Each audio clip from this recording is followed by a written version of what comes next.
Sage, thank you so much for today. I'm sorry my parents asked about things like your income and all those other personal questions. It must have felt pretty uncomfortable, right? They did ask some pretty probing questions. I'll admit I was a bit surprised. But don't worry, I was already prepared thanks to what you told me in advance. I'm so embarrassed. My parents only care about things like money or education. They only focus on those things. But hey, they approved of our marriage, and that's something to be happy about, right? I hate to say it, but I feel like they probably only gave their approval because of your job at a well-known company. My parents seemed so pleased, like they think I'm some lucky girl who's landed the jackpot with you.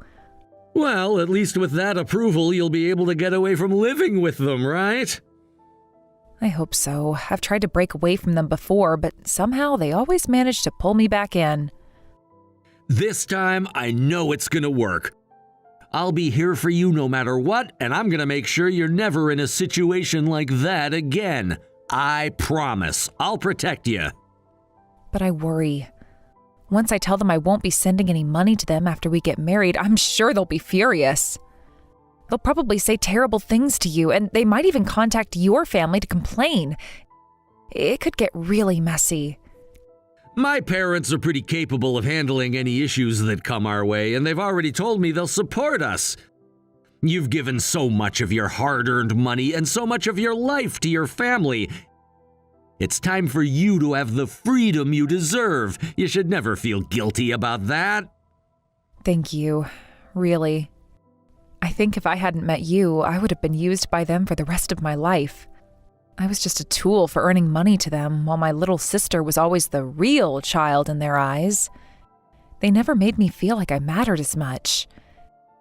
Well, from now on, I'm gonna make you happy and help you feel like you're truly appreciated. I want you to just leave everything to me.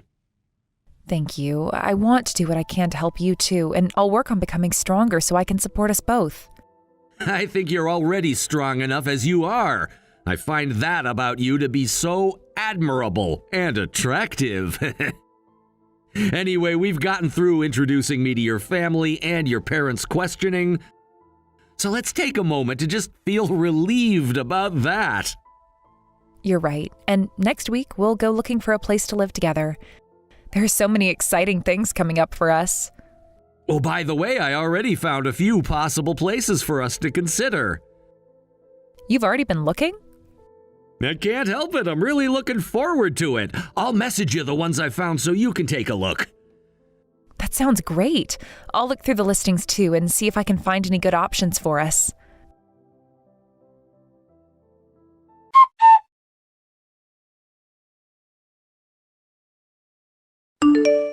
Madison, you said you weren't feeling well. Are you okay? Should we cancel the meeting tomorrow? I'm sorry. What do you mean by sorry? I can't see you.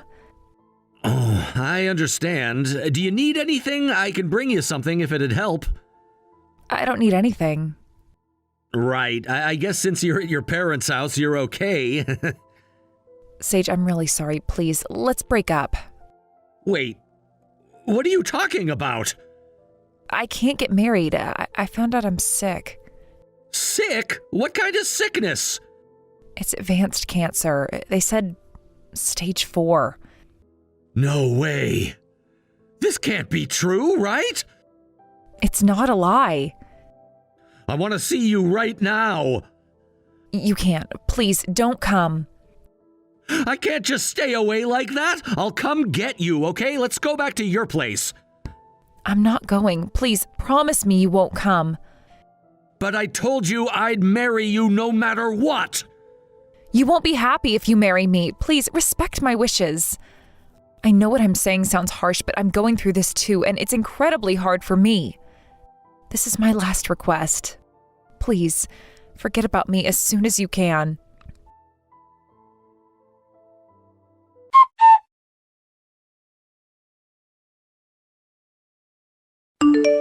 Sage, good evening. This is Madison's mother, Beverly. Beverly, good evening. Actually, I was just about to come over. Madison hasn't been answering her messages, so I thought I'd come check on her in person. Sage, I'm really sorry for everything that's happened. No need to apologize. I don't think this is anyone's fault, really. Sometimes things just happen. But of course it's Madison's fault for getting cancer. She was finally blessed with someone like you, such a respectable fiance. And yet she's ruined everything with this. That girl has always been so unfortunate. Like back when she was applying for college, she fell ill right at a crucial time. So she didn't make it into the school we were hoping for. She had to settle for some third-rate university in the end. I don't see how that has anything to do with the current situation. You're such a kind person, Sage. The truth is, though, we always felt it would be a shame for someone like you to marry Madison. That's not true. Madison is a wonderful person, and I honestly feel like it's more that she's too good for me. Oh, you don't have to say that. Anyway, hear me out. How would you feel about marrying Madison's younger sister, Rachel, instead? What? I know it might come as a surprise, but this sort of thing used to happen more often in the past. If the elder sister was unable to marry for some reason, the younger sister would step in. It's really not that unusual if you think about it. But I want to marry Madison! Rachel is much more accomplished than Madison. I've been teaching her since she was young to be proficient in household skills. And she now works at a prestigious company, one that, I might add, doesn't fall short of yours in any way. Madison is, well, if you compare the two of them, she's not even close to Rachel. Madison is not inferior to anyone, and certainly not her sister. Well, that's just your opinion. But realistically, Madison doesn't have much time left, does she? And besides, didn't she already tell you she wanted to break things off? Yes, but I know that's not what she truly wants. I can tell. I don't believe she really wants to end things between us. That's a waste of time. We've already accepted that Madison has no future now. There's no point in clinging to her. Wait, what do you mean by no future and accepted it? Exactly what I said. We've accepted that she's of no value to us anymore. Did you actually abandoned her? She just found out she has terminal cancer. How could you possibly turn your back on her now? We don't need her here anymore. Keeping her around would only inconvenience us. We have no intention of taking care of her, so I think it's in your best interest to let go as well. Don't waste your valuable time on her. Instead, why don't you take the opportunity to go out with her healthy younger sister, Rachel? Madison introduced you to our family. It would be such a waste to lose that connection. I understand completely. Thank you for being honest with me. Oh, so you're actually interested then? You know, Rachel has had her eye on you since the day we first met.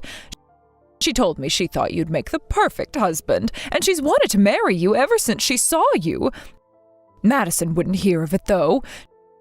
She's so stubborn, blocking her own sister's happiness. Honestly, she's brought this illness upon herself by acting so spitefully. I think I've heard enough.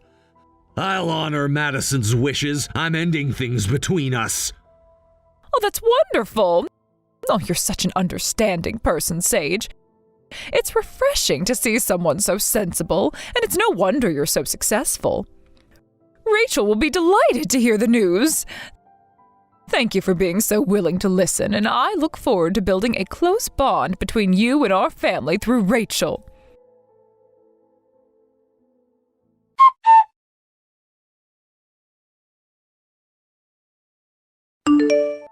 Hey, Sage, I received a message from Rachel. Is it true that you didn't show up for your date? Oh, she's been waiting for over an hour now. What are you doing? I was at the city hall with Madison. With Madison? And what exactly were you doing at City Hall? We got married. Madison and I are now officially husband and wife. What? But you were supposed to marry Rachel, weren't you? What are you doing? You were supposed to break up with Madison, right? I didn't break up with Madison. But you said you would. You said you were going to separate from her. By separate, I meant cutting ties with your family. Don't come near either Madison or me again. What about Rachel? What does this mean for her? I don't know. In the first place, Rachel was the one who unilaterally decided on the date. I never agreed to it. It's completely ridiculous that people even think I had any intention of going. I never made any such promise. Rachel really enjoys meeting with you. She was always looking forward to seeing you. Why are you so obsessed with Madison? Why do you keep choosing Madison over Rachel? You should be with Rachel. She's the one who's always been there for you, and now she's even gotten sick because of you. Madison is extremely capable. She's one of the kindest people I've ever met. Capable? Oh, what makes you say that? Look at what she's done so far. She went to a third-rate university, and now she works at a small company that nobody's ever heard of. She can't seem to do anything right when it matters. What's so great about her? What's even appealing about her?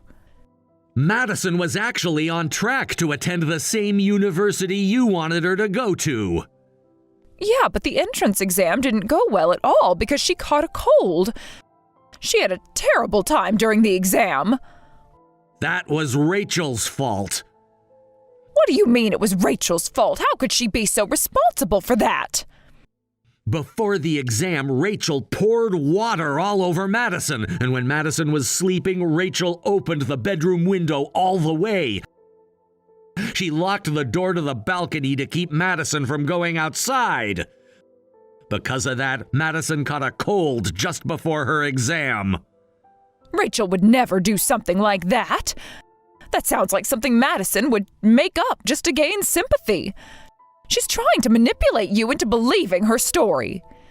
If you don't believe me, that's fine, but I've heard that Rachel also caused Madison a lot of trouble while she was job hunting.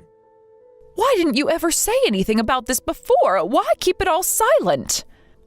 Because you all always favored Rachel. I heard that whenever Madison tried to talk about it, you didn't listen to her. Besides, you were putting a lot of pressure on both Madison and Rachel to study. Madison always thought Rachel was also a victim of everything you were doing to her. We were just doing what any parent would do. We've invested so much money in making sure both of you could attend a good university, but what happened? Madison ended up going to a university for people who couldn't get into a better one. Do you know how devastating that was for me? I was so disappointed. So all this time you've been exploiting Madison? You took all her salary, all her bonuses after she started working. You've taken everything she earned, haven't you? I'm only asking for the tuition fees back. That's all. Are you seriously claiming that Madison hasn't paid enough? You took everything from her. You kept her earnings all these years, didn't you? You were only interested in her paycheck, weren't you? You have to understand that it's natural for children to support their parents. Are you serious? You're saying all this, yet you don't care about Madison in the slightest. How can you be so heartless? You don't care about her at all. She's just a child. I don't care about her at all. I don't think I've received anything close to a proper repayment for raising her. But once she's gone, maybe she'll finally be of some use to me. Maybe I'll even get some of that life insurance money. That'll give her life some meaning, I suppose. Oh, by the way, I'm changing the beneficiary of Madison's life insurance policy. What? You can't be serious. I am serious. I'm now her family, so Madison's family is no longer just you. I have a right to change that beneficiary. Don't even joke about this. This is unacceptable. I won't allow it. The one who decides is not you, but Madison herself.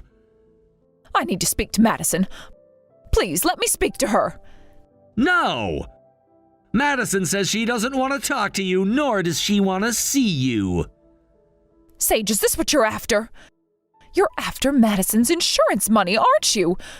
You're just using her to get what you want. Madison is the one who wants to change the beneficiary. And Madison will be undergoing treatment soon. I still haven't given up hope that her cancer can be cured. But it's terminal cancer. She's not going to survive this. There's still a very slim chance. Some people do survive, even in situations like hers. It's rare, but it happens. Please, let me meet Madison. I'll apologize for everything I've done. Please, just let me talk with her. You abandoned her after finding out she had terminal cancer. And now you want to meet her just so you can convince her to change the beneficiary, don't you? Actually, after Madison's gone, Rachel's debts came to light. That's why we need money. We can't manage without it. That has nothing to do with Madison. She's Rachel's sister. When Madison finds out, she'll definitely help us. She'll pay for everything. I just asked her, and she said she won't give you anything. That's impossible. She's always done everything for the family. She would never turn her back on us. You're the ones who abandoned her first. What right do you have to say anything now? You don't have a say in her life anymore. Madison's life is her own, and you have no right to take it away from her. I gave birth to Madison. She's my daughter. I have the right to be involved in her life. You think that gives you the right to ruin her life? You've lost that right. Give it up. Madison and I have no more relations with you. Please give Madison back. I'll accept your marriage now, and from now on, I'll treat her properly. I'll make sure to care for her the way she deserves. It's pointless. We don't have time for this anymore. You two are the ones who are worthless. I never want to deal with selfish, ignorant people like you again.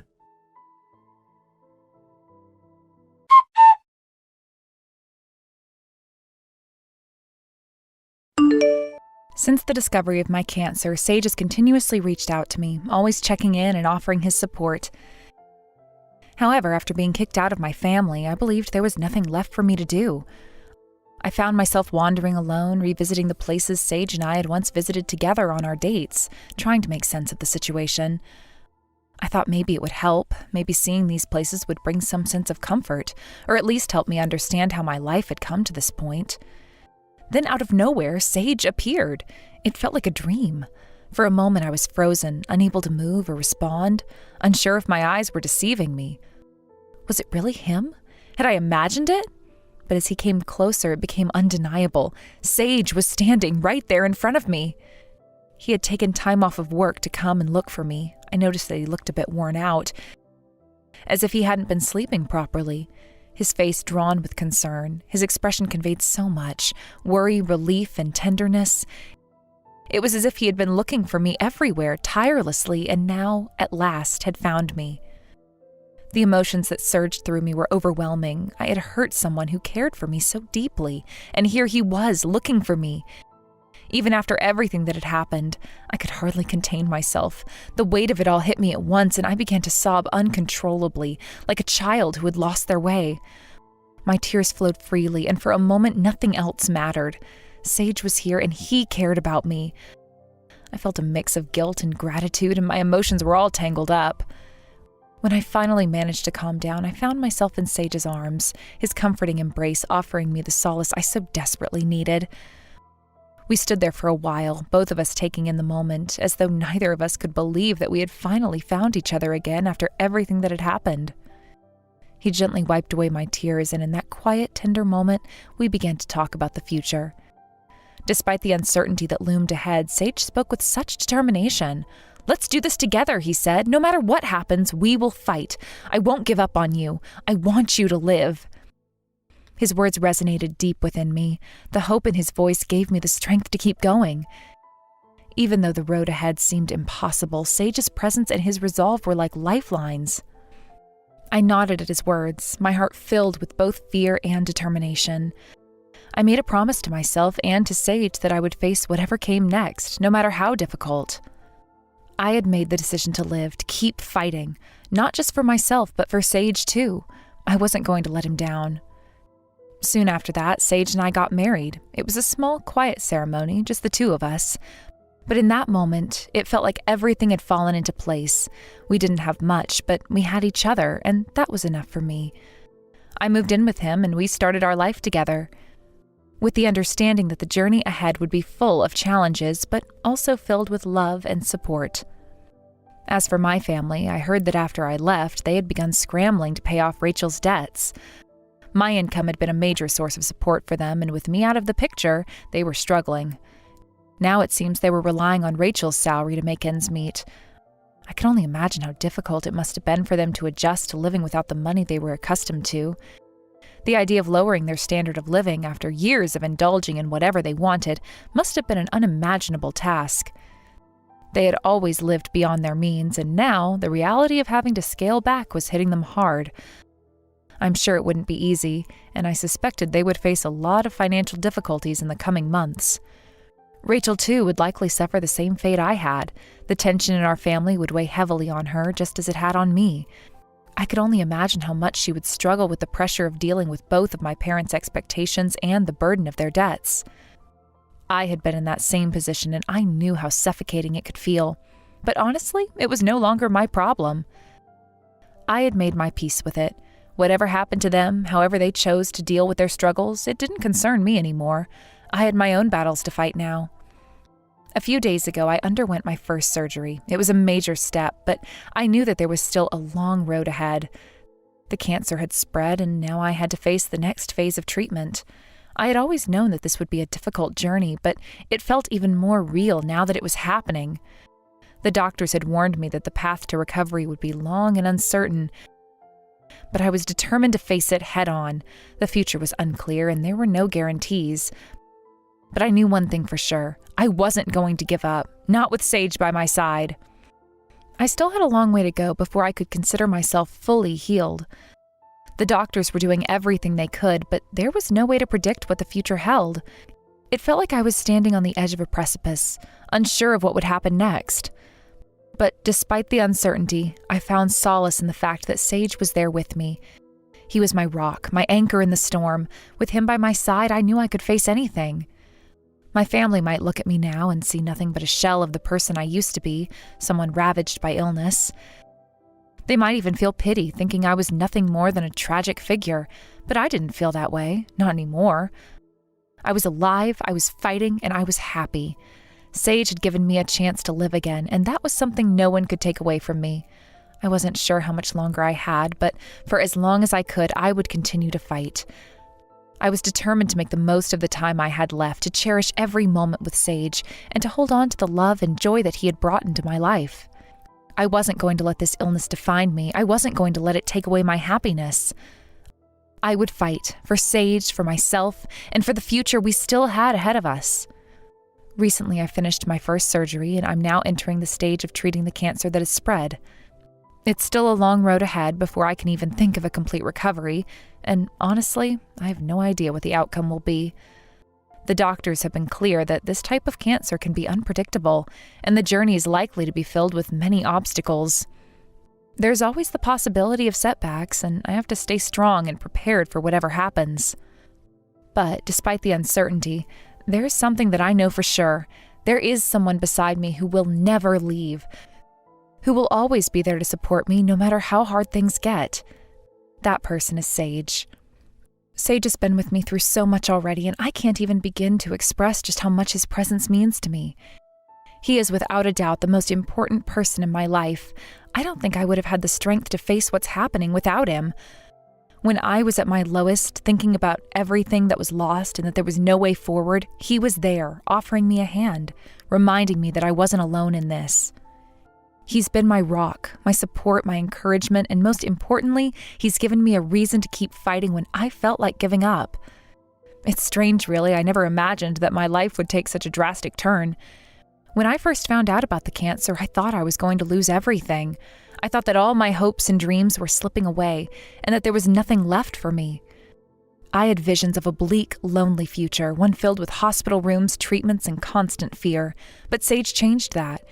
He reminded me that even in the darkest of times, there's always light.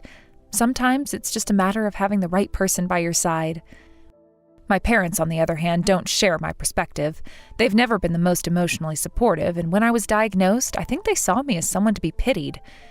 They might even think I'm miserable now, especially since I'm battling something so difficult. Maybe in their eyes, they think I'm just a burden now, something to be avoided or to be seen with sadness. And I won't lie, their lack of support has hurt me deeply.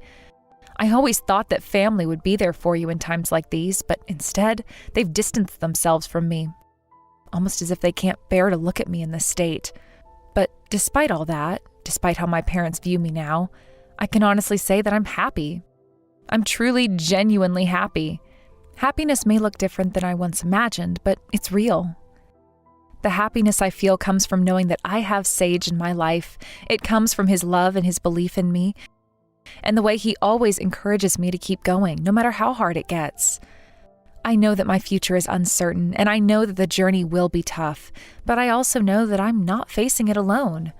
When I think about what's ahead, I know it won't be easy. There will be days when I feel weak, when the treatment takes a toll on my body and my spirit. There will be moments when I wonder if I can keep going, if it's all worth it. But I know that I'm not the same person I was before. I'm stronger now. Not just because of what I've been through, but because of the support I've received. Sage has given me the strength to face the unknown with courage. One of my biggest fears throughout all of this has been the thought of losing Sage. I know that cancer doesn't just affect the person who's sick, it affects everyone around them. It puts a strain on relationships, on emotions, on everything. But Sage has proven time and time again that he's not going anywhere. He's stuck by me even when it would have been easier to walk away, even when I felt like I was too much to handle. And for that, I am eternally grateful. I can't explain how much it means to me to have him with me, not just physically, but emotionally as well. He listens to me, comforts me, and always reassures me that everything will be okay. I know it's not easy for him either. He's making sacrifices, putting his life on hold, and doing everything he can to help me through this. There are days when I feel like I'm just dragging him down, but he always tells me that he's not going anywhere and that he's not leaving my side no matter what. The road ahead is long, and I don't know where it will lead. There's still so much that's uncertain, so much that's beyond my control. But one thing I do know is that I'm not giving up, not while I have Sage by my side. Not while I still have a chance to fight. I will keep going for as long as I can, and I will do everything in my power to beat this. For Sage, for myself, and for the future that I still believe is possible. Even if it's just a small possibility, even if the chances are slim, I'm not going to let go of the hope that things can get better. I won't let cancer define me. I won't let it take away my will to live. And every day, no matter how hard it gets, I will fight. I will fight for the life I still want to live, for the love I still want to give, and for the future that I still hope to have. I will fight because I believe in myself. I believe in Sage. Together, we can face anything. Hey, are you done with work already? I am. What about dinner? Any ideas? Oh, sorry, Veronica. I've got overtime today after all. I'm gonna have to skip dinner at home again tonight. Oh, I see. Is work that busy lately? It seems like your overtime has been increasing recently, hasn't it? Yeah, it's the busy season, so there's really no way around it, you know? By the way, where's Kevin? Has he gone to bed already? No, he's still up. He's getting sleepy, though. He was trying to stay awake because he wanted to talk to his dad tonight. He was really putting in an effort for it. Oh, I'm getting home late, so go ahead and put him to bed. No need to keep him waiting up. Yeah, I'll do that. But this weekend you're off work, right? Yeah, just a regular weekend off, thankfully. But actually, on Saturday, I've got plans to go golfing with some of the new guys from work. So I'll only be free to spend time at home on Sunday. What? Golf? But didn't we say we go out on Saturday to pick up a birthday present for Kevin? Don't tell me you forgot about that plan. Oh, was his birthday next week? Wow, I can't believe he's already going to be in 3rd grade. He's grown up so fast, hasn't he? Exactly. And now that both you and I are getting busier with work, we had to start sending him to after-school care, remember? That's why we agreed to get him a kid's smartphone, so he'd have a way to stay in touch with us. Oh, right. Sorry about that. It totally slipped my mind. But, if it's just to buy a phone, you and Kevin can go without me, right? It's not like I really need to be there for that. That's not it. You wanted to be there so you could make sure everything was good with the cost and features. Those were the things you said you wanted to check out yourself. And Kevin, too. He's been excited about getting to go out with his dad for the first time in a while. He's really been looking forward to it. All right. Sorry about that. Let's think this through. How about I take Kevin out on Sunday instead? That way you'll have time to get everything set up for his birthday while we're out. Jeff, don't just change the subject to make it more convenient for you. This is one of those bad habits of yours. Just let it go, will ya? Anyway, about Sunday, if you're busy setting up for the birthday, we can hang out outside for a while, right? Yeah, that works. I'll be busy cooking and decorating the place, so if you could keep him entertained while I get everything ready, that'd be great. Got it. Are we just sticking with the smartphone for his present, or should I get something extra? If there's anything else you think he might like, I could pick it up. The smartphone should be enough, really. He's been wanting one, and with the after-school program, it'll be useful too. Just make sure to take him somewhere he wants to go. I think he'll enjoy that more than just getting a lot of stuff. All right, sounds good. I'll make sure to plan something nice for Sunday. So, will you let me off the hook for Saturday then? It's a rare chance for me to unwind, All right, I understand. But I'm not that knowledgeable about smartphones myself, so if there's anything I'm unsure about, can I ask for your help? Of course, just call me if you need anything. Anyway, I'd better get back to my overtime now.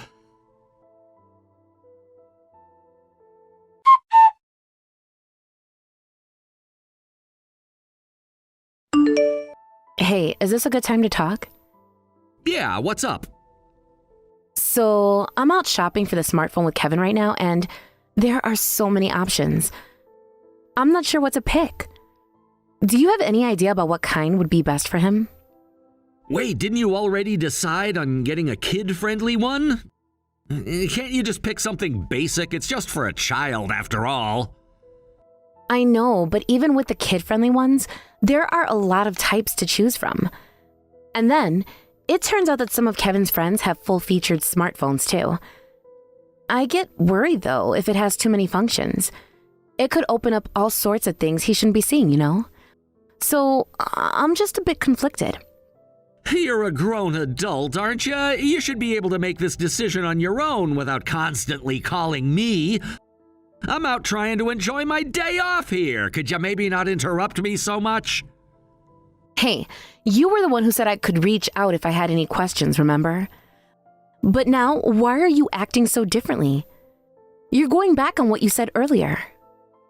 Listen, even if I did say that, I'm not there with you in person. I can't see what's in front of you, so I really can't make any kind of judgment here. I get that, but could you at least give me some kind of advice? Just something to help guide me? Well, if Kevin's friends are using their phones to send messages and all that, then maybe you should pick one that can do at least that much so he can keep up with them. So you're saying we shouldn't get one with too many limitations, but do you think that's really safe? Couldn't he accidentally end up seeing things he shouldn't? These days, pretty much any model can have restricted access to sites you don't want him to see. Just ask the store clerk if it has GPS tracking and parental controls, and you should be set. Prices for these kinds of phones don't vary that much anyway, so just pick one that has what you're looking for. All right. I'll ask the salesperson about these features. Thanks for the advice. Yeah, so are you done asking questions now? I've got people waiting on me, and I'd like to get back to what I was doing. Oh, sorry about that. But you're still planning on coming home tonight, right? Kevin was hoping he could talk with you about tomorrow. If possible, could you try to come back a bit earlier? Are you serious? I was planning on heading out for drinks after this. Can't you spend a bit of time with your son for once? Tomorrow is his birthday after all. Please, just this once. Come on, I'm already taking him out tomorrow, right? Isn't that enough? Don't go overboard with this he needs more stuff. I'm not going overboard. It's not about that. Just today and tomorrow, could you put Kevin's feelings first? He hardly gets any time to play with you as it is. All right, fine. I'll think about it, okay? If I feel like it, I'll come back earlier. That should be enough. Later.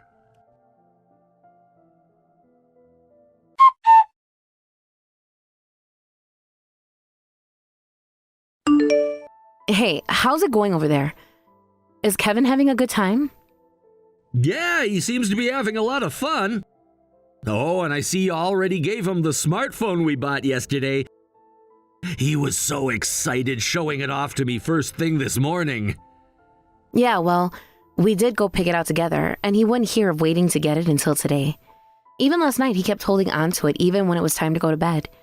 He must have been thrilled. Is that so? It sounds like he's really been looking forward to using it. Though I noticed he doesn't quite seem to know how to use all the features yet. Didn't you show him the basics? He wouldn't let me. He was so set on having his dad be the one to teach him how to use it. Honestly, he even stayed up late last night waiting for you. But you didn't get back until the middle of the night, and you were, let's just say, pretty tipsy. Yeah, I apologized for that, didn't I? And besides, I'm out here spending the whole day with him now. Can we maybe lay off the nagging for once? All right. Fair enough. Anyway, where are you two now? Are you at the park he said he wanted to go to? We were at the park earlier, but he got bored pretty quickly. We're at the arcade now. You know that big department store near the station? There's a game center inside it. Oh, that place. I remember he mentioned wanting to go there before. That area's a bit concerning though, isn't it? There are all those hotels just off the side streets nearby. I've been telling him he shouldn't go there alone. You're right, it's not the most kid-friendly part of town, but since he's with me, there's nothing to worry about. I'm driving, so we're just here for the games and not wandering around. Yeah, I know. I'm just glad he's enjoying himself with you. He's definitely having a blast. But enough about that. How's everything going on your end? Are you managing to get everything ready? Yep, we're all set here. Your mom and dad said they'll be here around early evening, so if you guys get back by then, we'll be ready to start. I plan to bring them back around 5, so we'll make it. In the meantime, let the old folks keep you company. Got it. Thanks for spending this time with Kevin. It really means a lot to him. I'll see you guys soon. And until then, just keep having fun.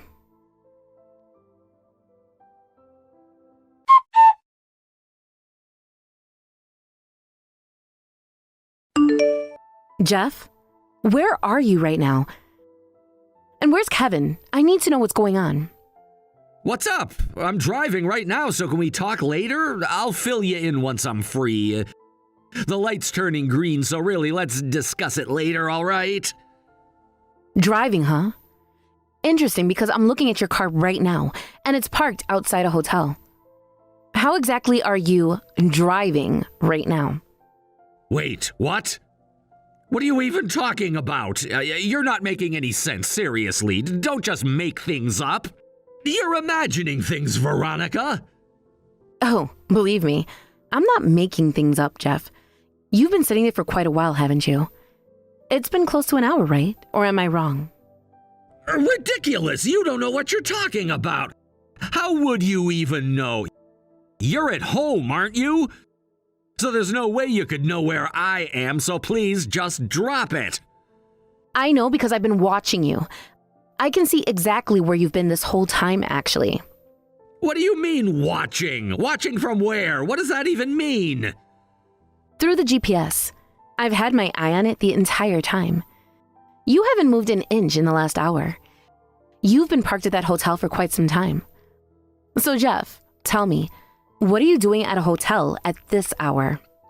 GPS? You're using GPS to track me? Are you kidding me right now? This is beyond wrong, Veronica. I don't care if we're married. What you're doing is a complete invasion of my privacy. You're out of line. Jeff, the GPS isn't on your phone. It's on Kevin's. He must have left it in your car when he came back home. Wait, Kevin's phone? The one we bought yesterday? Hold on, what do you mean he came back? Kevin's at home with you? Yes, he's here now. Your mother's looking after him at the moment, but believe me, it was a complete shock when he showed up here crying. He said you told him to wait in the car, but that you didn't come back, so he got tired of waiting and decided to come home on his own. Jeff, do you realize what you've done? Did he say anything else? Anything at all? Anything else? What do you mean by that? I mean, did Kevin mention anything other than waiting in the car? Did he say why he had to wait or mention anything about me or what happened? Why do you sound so defensive, Jeff? Are you hiding something? Is there something you don't want me to know? No, nothing like that. I want to know if he said anything. If he didn't mention anything, then it's fine. There's nothing for you to be worried about. Nothing to be worried about. Are you serious? So you expect me to just brush this off? You mean to say that you left our son alone in the car while you went into a hotel with some woman, and I shouldn't be concerned? I'm his mother, Jeff. I don't have the right to be upset? It wasn't like that. I wasn't doing anything wrong. She's just someone I know, that's all. Kevin wouldn't say anything weird. He's too young for that kind of talk. Kevin didn't say a word about who you were with, actually. All he mentioned was that a woman came up to the car and that you told him to wait there while you left together. That was it. But do you understand what that means to me? You left him alone so you could go into a hotel with some random woman. Jeff, I'm asking you again, do you not see how this looks? As both a father and a husband, do you not realize how terrible this is? Look, Veronica, I swear it wasn't anything like that. You're just misunderstanding the whole thing. Misunderstanding? You mean it's somehow not what it seems? If there was truly nothing wrong, why did you leave our son waiting in the car? Why'd tell him to stay put? Were you afraid I'd find out? Were you hoping he wouldn't tell me? It's complicated, all right? Things happened and I don't know how to explain them. You've got to understand, it wasn't anything bad. No, Jeff, I don't have to understand anything. Here's what's going to happen now. Get out of there and come back here. Your father and I are both waiting for you. If you have some kind of explanation, we'll listen, but you're going to have to face us and explain this mess to all of us. Wait, you're waiting at home? I'll head back soon, but it might take me a bit to get there. Oh, really? Why is it going to take time? Are you dropping her off first? No, it's a bit of a drive back, that's all. There's nothing more going on here, so you really don't need to worry. Actually, you don't need to worry about coming all the way back here. We're in your car right now, so you don't need to drive home. Wait, what? You're in my car? Yes, so come on down and join us. Oh, and by the way, don't try to send her off first or anything. It's too late for that. She already left something behind in the car, a set of house keys. So if she wants them back, she'll have to come down too. This is insane! You can't just ambush me like this, Veronica!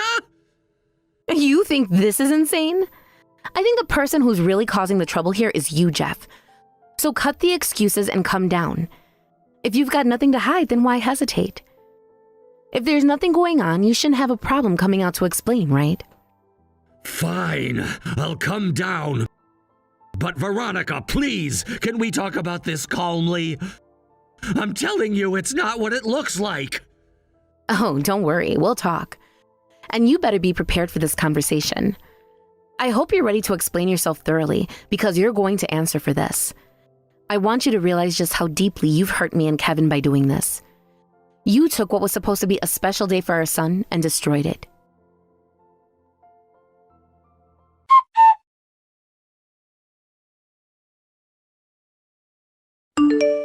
After that, Jeff finally came to his senses and walked to the car with his mistress. Naturally, in a situation like this, there was no way he could come up with any excuses that would be accepted. He was met with the intense rage of my father-in-law and me, leading to a confrontation where he ultimately confessed to the affair. Not only had he and his mistress neglected their responsibilities as parents by prioritizing their illicit relationship, but they also ruined what was supposed to be a joyous birthday celebration for our son Kevin. The depth of my father-in-law's fury was truly overwhelming, and I could feel the weight of it pressing down on us all. Of course, I had absolutely no intention of forgiving Jeff. The betrayal was far too great to simply overlook. It was clear to me that I needed to move forward, and thus I made the difficult decision to proceed with a divorce from Jeff. In the wake of this decision, I also resolved to file for compensation from both Jeff and his mistress for the emotional distress and chaos they had caused in my life. The thought of seeking justice was empowering, and I knew that taking this step was crucial for my own healing. After finalizing the divorce, I felt a deep sense of urgency to ensure that this birthday would not become a painful memory for Kevin. I wanted to shield him from any lingering effects of his father's betrayal. Therefore, I arranged for a gathering to celebrate his birthday with my in-laws and my own parents. We all came together to honor Kevin's special day, determined to create an atmosphere of joy and love, in stark contrast to the recent turmoil. While I knew that simply coming together couldn't fully heal Kevin's wounded spirit, it felt far better than doing nothing at all. The love and support surrounding him during the celebration would hopefully provide him with some comfort and joy. As we prepared for the birthday festivities, I found myself experiencing a whirlwind of emotions. The weight of the betrayal still hung heavily on my heart, but I was resolved to put on a brave face for Kevin. His happiness meant everything to me, and I was determined to give him a day filled with joy. As we decorated the house with balloons, streamers, and colorful decorations, I tried to push aside my own feelings of hurt. I wanted this day to be all about Kevin and to help him forget, even if just for a moment, about the chaos that had invaded our lives. On the day of the celebration, my parents arrived first, bringing with them a beautifully decorated cake adorned with colorful icing and candles. The sight of it made Kevin's eyes light up, and for a brief moment, I felt a sense of relief wash over me. Seeing his smile was worth all the effort, and I knew that this was a significant moment for him. The arrival of my in-laws, however, was a bit more complicated. Although we all had the same goal, to ensure that Kevin felt loved and celebrated, there was an unspoken tension in the air. I could see it in my father-in-law's expression.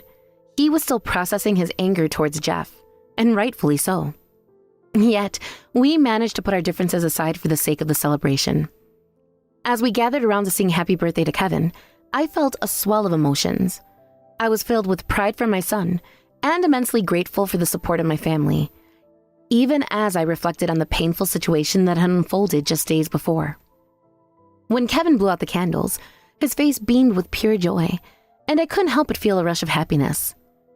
It was a moment I wanted to hold on to, a fleeting glimpse of innocence and happiness that reminded me why we were there. We shared stories, laughter, and even a few tears as we reminisced about happy memories. I wanted to create an environment where Kevin could feel cherished and adored. Despite everything that had happened, it was essential for him to know that he was not alone. He was surrounded by family who cared deeply for him. As the day progressed, I realized how crucial it was for Kevin to have these moments of joy. I wanted to protect him from the shadows of our recent past and ensure that he could build a future filled with happiness and love.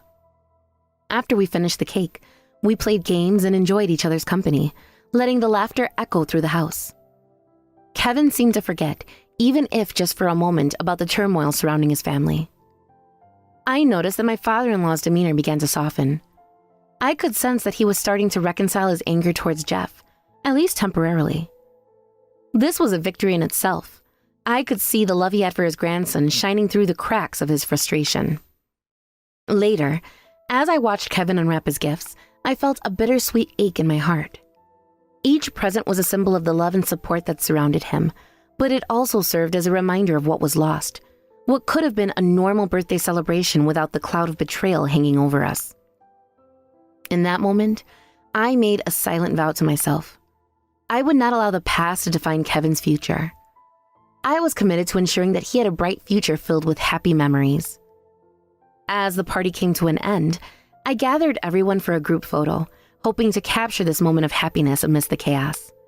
We all smiled, and in that snapshot, I saw the strength of family bonds overcoming the recent turmoil. I wanted Kevin to look back on this day and see the love that surrounded him, despite the difficulties we were facing. I hoped that as Kevin grew older, he would remember this day not for the pain surrounding his parents' divorce, but for the overwhelming love of his family that enveloped him. It was a small victory, but one I had cherished deeply. I understood that the journey ahead would be challenging, but for Kevin's sake, I was ready to face it all head on. I wanted to create a legacy of love and resilience for him. In the years to come, I hoped that I could erase the negative memories of his past and replace them with joy and warmth. As I tucked Kevin into bed that night, I promised him that no matter what happened with Jeff, he would always have a loving family around him. Together, we would navigate the challenges and celebrate the victories, always remembering to cherish the moments that truly mattered. And as I turned off the light, I felt a renewed sense of hope. I knew that I had the strength to turn the situation around, not just for me, but for Kevin as well. With every passing birthday, I was determined to create a new chapter in our lives, one filled with happiness and love that would eventually overshadow the darkness we had faced. As I reflected on the day's events, I felt a sense of peace settling in my heart. I knew that it would take time to heal, but I was confident that we would emerge stronger together. In the days that followed, I would continue to focus on building positive memories with Kevin, ensuring that his childhood would be filled with love, laughter, and the knowledge that he was cherished beyond measure. The road ahead might be tough, but with every birthday we celebrated together, I knew we would be crafting a beautiful tapestry of love and resilience that would ultimately triumph over the challenges we had faced. Long time no see, Helen. It's been 1.5 years. What do you want, David? If you're here to ask me to lower the child support you owe, I won't budge a penny. I've never missed a payment, have I? Even when you left without warning? Just get to the point. I'm busy. No, that's not why I contacted you. Then what do you want from your ex-wife? It's about Lucy. Something's bothering me. What about Lucy? I actually ran into her today. What? Where? Lucy had her career day field trip today, didn't she? Oh, was that today? Was that today? You didn't even know? I happened to be at the company where Lucy was doing her career shadowing. We ran into each other there.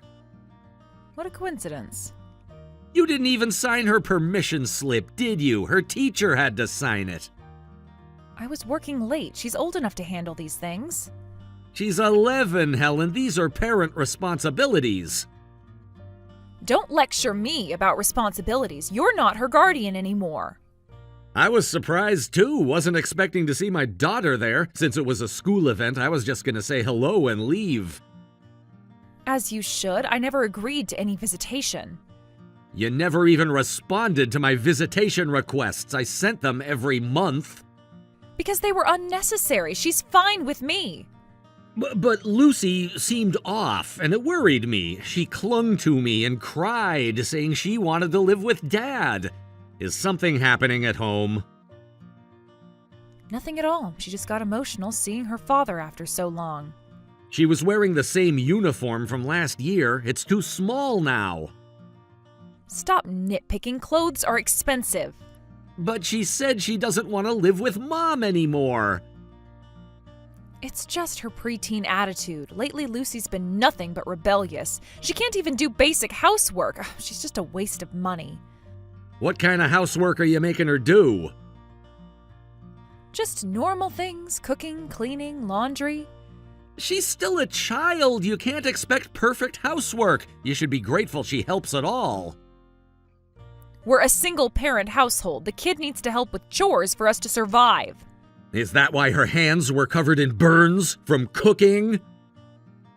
She's clumsy. That's her own fault. That didn't seem like rebellion to me. She looked traumatized. Are you mistreating her? So you think I'm abusing my child? She flinched when a student raised their hand. That's not normal behavior. You're reading too much into things. It's not normal for a 5th grader to break down like that, especially the moment she sees me. I am fulfilling my duties as a mother. You have no right to criticize when you're not even involved in parenting. Not involved. I've sent birthday gifts every year. You return them unopened. She doesn't need your gifts. She has everything she needs. I want to be involved, but I can't, can I? A year and a half ago, you suddenly took our daughter and left. Well, you were the kind of husband whose wife would leave him. You never even explained why, just left a note and disappeared with Lucy. I don't owe you explanations. I send you child support every month. Are you actually using it for Lucy? I'm starting to worry. Are you suggesting I divorced you for the child support? Lucy's shoes are falling apart. Where's the money going, Helen? How I manage our finances is none of your business. That's not what I meant, but Lucy didn't look happy at all. As her father, of course I'm concerned. Let me see her more often. So you can brainwash her? Brainwash? What are you talking about? You want to convince her that Dad is better than Mom, don't you? I would never do that. You always tried to be the fun parent, even when we were married. This isn't about us. It's about Lucy's well-being. I am working hard to raise her too. Sometimes I have to scold her, but you get to be the fun parent because you're not around all the time. Must be nice. Define scolding, because Lucy mentioned going without dinner when she makes mistakes. She needs to learn consequences. Sure, kids might find their parents annoying when they get scolded, but Lucy today wasn't acting like a kid annoyed by parental lectures. She looked like she was desperate to escape something. There was real pain in her eyes. You saw her for what, 5 minutes? Now you're an expert? I know my daughter. Something's very wrong. Stop acting like you know everything. Parents suffer too. Stay out of this. You're an outsider now. I'm gonna keep investigating this, Helen. Count on it.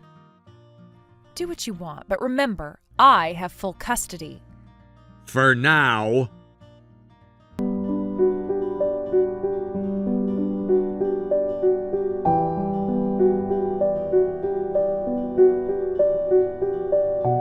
David, you said you wanted to be involved in parenting, right?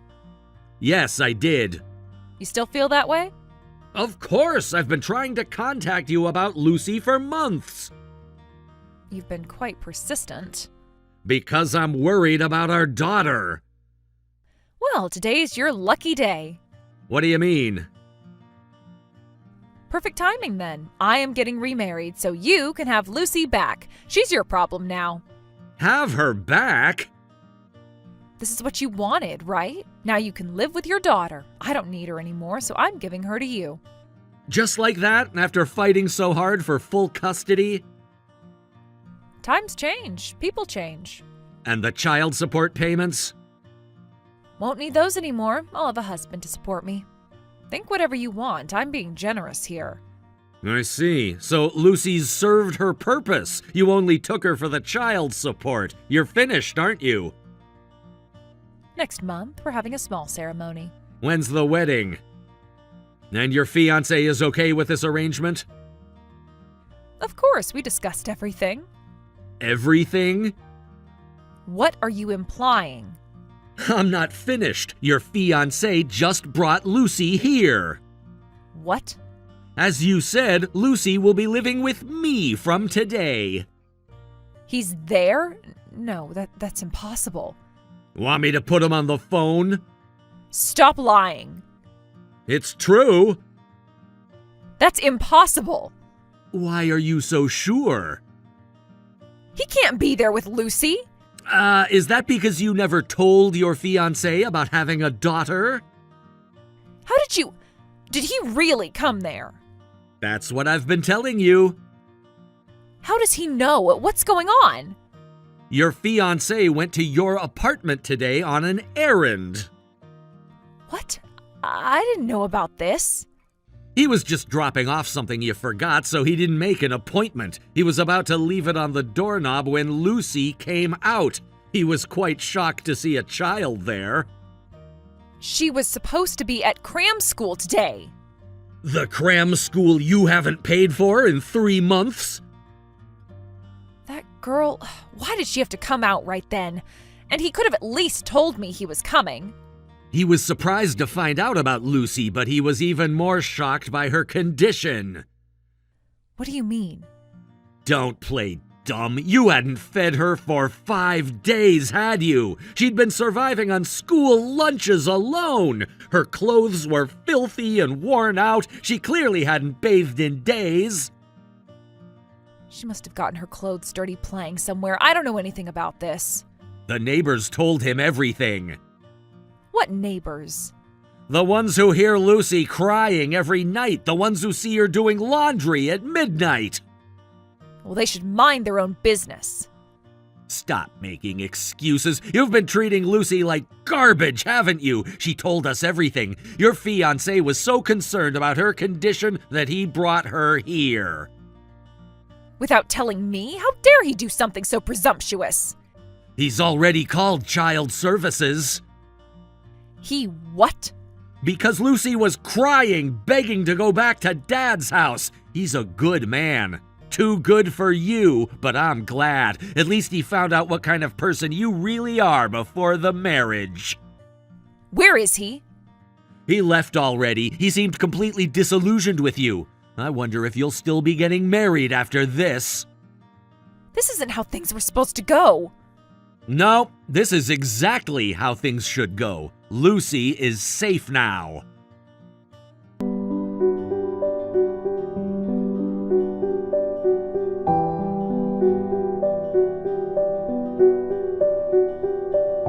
How could you do this to me? What now? He's not answering any of my calls. Give me his new number. Of course he's not. He blocked you for a reason. This is all Lucy's fault. How is she going to take responsibility? Hold on, what are you talking about? Explain properly. He broke off our engagement. Of course he did. That was predictable. He didn't even let me explain. Explain what? How you hid your child or how you starved her? What did you say? Who would want to marry someone who mistreats their child? No one wants someone as twisted as you. You don't understand. I had plans. Plans to deceive him forever? I am not twisted. Don't mock me. Your fiancé made the right choice. If he married you, he'd eventually get caught up in trouble. I hope he finds someone with better character to marry. He was going to take care of everything. Take care of what? The apartment, the loans, everything.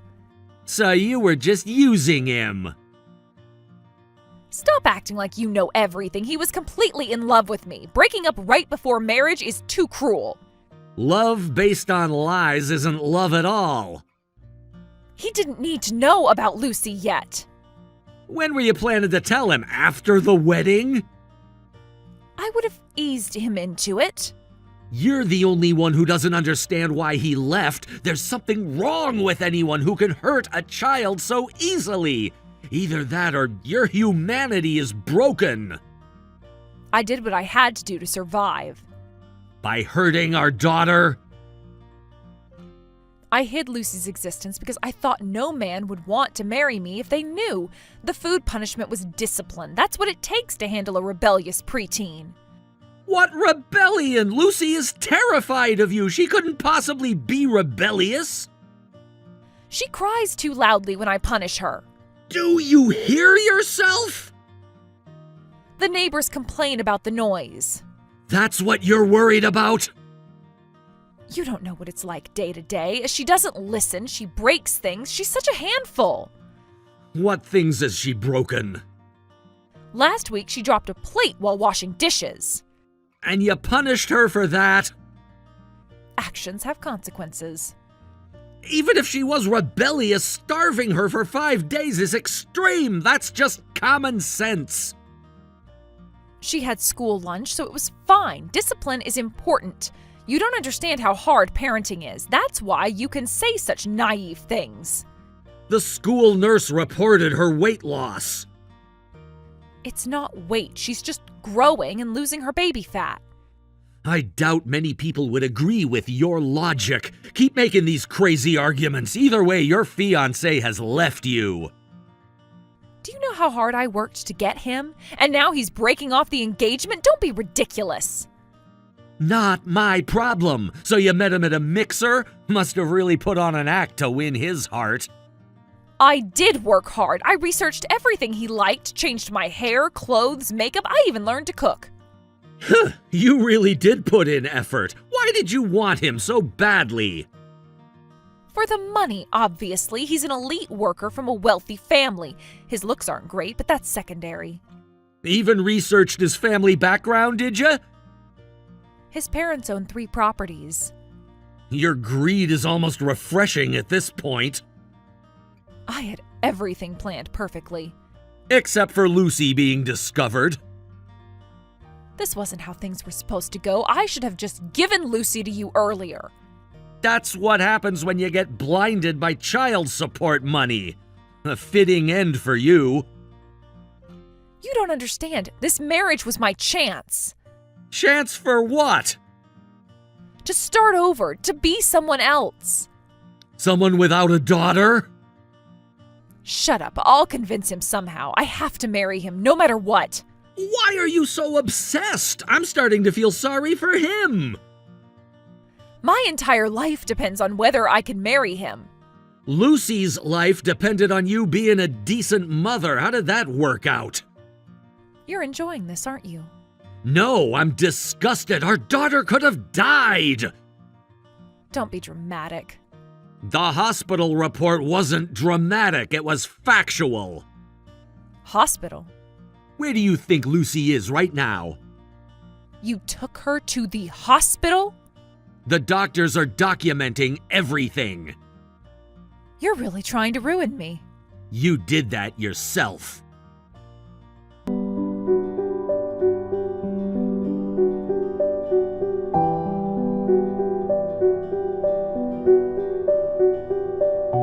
He blocked me. I can't contact him at all now.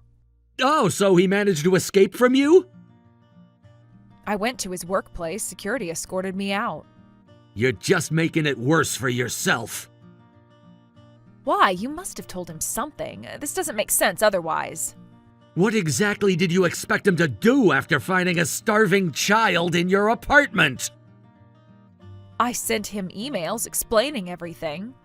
Explaining what? Your lies? No, it makes perfect sense. You poisoned him against me. No, it makes perfect sense. Learning your true nature would cool even the hottest love. By the way, Lucy told me about your debt. Why is that child talking about unnecessary things? The debt collectors who keep calling, they're getting aggressive, aren't they? That's private. She said she saw collection notices at home, said there were lots of zeros. Seems like you have quite a bit of debt. Is that why you were targeting your fiance? So what if I do? The notices are from 6 different credit card companies. Have you been going through my mail? Lucy kept all the notices. She thought they were important. That little snitch. You didn't tell your fiance about the debt either, did you? What does that matter? Hiding a child and massive debt? That's a lot of secrets, don't you think? The debt isn't even that much. The papers Lucy gave me say that it's over $200,000. She can't even read numbers that big. Why did she show them to you? I don't know, but when were you planning on letting your fiancé know? I couldn't find the right thing. I was planning to tell him eventually. When exactly is eventually? Eventually means eventually. After you got access to his family money? You don't understand anything. What's that supposed to mean? You were never going to tell him. Since he was being deceived so badly, I told him about your debt last night. What? When? Last night. While I was sending him emails? Yes, right about then. So that's why he blocked me. It was your fault. Maybe so. Looks like he's really done with you. His family has connections. They could have helped me. Helped you commit fraud? What have you done? It was for the best. This is clearly malicious. To you, maybe. I told him as friendly advice he definitely needed to get away from you. You've ruined everything. No, you did that yourself. This is the worst. Outsiders shouldn't interfere. He helped save our daughter. None of us are outsiders in this situation anymore. Anyway, it's over between you two. Stop obsessing over him. I feel bad for the guy. The collectors are coming tomorrow. That sounds like a problem you've got to deal with on your own. How am I supposed to pay back my loans? Figure it out yourself. It's your debt. Wait, give Lucy back. What? The marriage is off, so give Lucy back. Oh, so you can get child support again? Not happening. I've already started the process to take away your parental rights. Take them away? The hospital records alone are enough. They can't do that.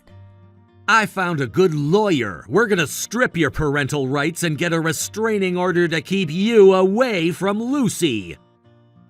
Don't say things like that. The lawyer says it's an easy case. She's my daughter, too. You're the one who's been doing whatever you want. If you don't like it, hire a good lawyer and fight back. I can't afford a lawyer. I figured as much. Well, you're not rich either. How can you afford a lawyer? Oh, right. You wouldn't know since we haven't spoken in a year and a half. I got promoted. My salary increased significantly. What? No way. Remember that project I was working on when you left? The one you were always staying late for? It succeeded. Got me fast-tracked to management. Now I can give Lucy a comfortable life. She can eat whatever she wants, and I can even take her on international trips. I can give her the life she really deserves. Your salary changed that much? The promotion came with stock options, too. You never mentioned this before. You never asked. You were too busy planning your scam marriage. I would have stayed if I'd known. Good thing we divorced. You would have wasted all the money. Thanks for leaving. Why is my timing always so bad? You've been abandoned by your fiance, your ex-husband, and even heaven itself. Have fun dealing with your debt. I won't be able to survive like this. I thought you said not eating for a while was fine. Didn't you say taking baths every 3 days was enough to save on utilities? That was different. Was it? Now you can practice what you preach. I don't want to live like that. Then work hard. Work until you're drenched in sweat. If you do that, maybe you can live luxuriously again. You're enjoying this, aren't you? Don't take pleasure in others' misfortune. I will never forgive you for what you did to our daughter. You deserve to be punished, and I hope you suffer. Experience the same pain you put our daughter through.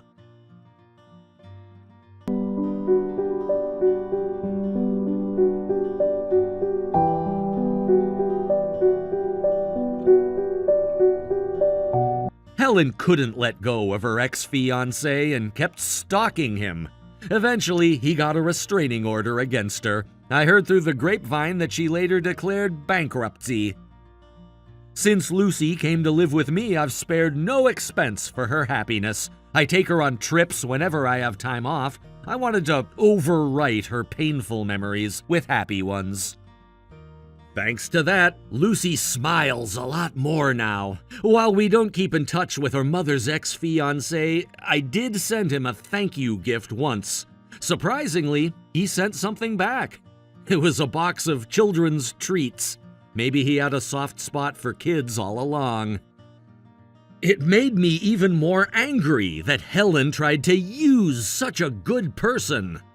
I don't know where she is or what she's doing now, but I don't care. Instead, I focus on giving my daughter the happy life she deserves.